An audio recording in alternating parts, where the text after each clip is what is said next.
Hello friends, আজকে আমি তোমাদেরকে দেখাবো আমার বর কি কাজ করে। চলো দেখতে থাকো।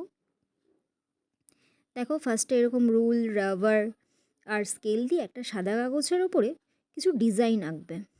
চলো দেখতে থাকো কিভাবে ডিজাইনটা করছে কীরকম। এই যে দেখো, স্টার্ট করে দিয়েছে ডিজাইন করা। এভাবে ও খুব সুন্দর ডিজাইন করতে পারে।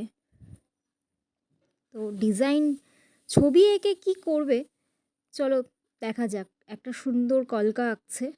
এই কলকাটা এঁকে কি করতে থাকে ও, তোমরা দেখতে থাকো।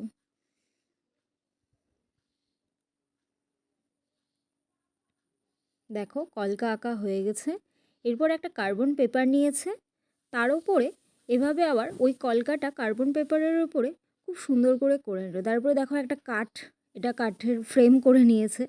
সেই কাঠের ফ্রেমের ওপরে এই কলকাটা রেখে, নিচে কার্বন রেখে, তার ওপর দিয়ে এভাবে রুল দিয়ে ড্রয়িং করে নিল। দেখো, কাঠের ওপরে এই যে কলকাটা আঁকিয়ে নিল। এরপরে কি করবে দেখতে থাকো তাহলে। এই যে দেখো, কলকার ওপর দিয়ে সুন্দর করে কেটে নিয়েছে। এটা একটা ড্রেসিং টেবিল হচ্ছে। এভাবে কাঠটা প্রথমে কেটে নিচ্ছে ডিজাইন করে কলকার ওপর দিয়ে।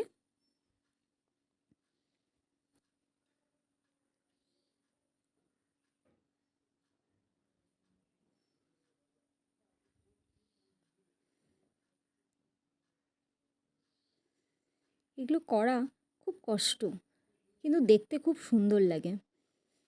দেখো, এত সুন্দর করে ও ডিজাইন করে নিল, বেশ সুন্দর। দেখো একটা লাস্ট ফিনিশিং, ওয়াও, কি দারুণ হয়েছে না?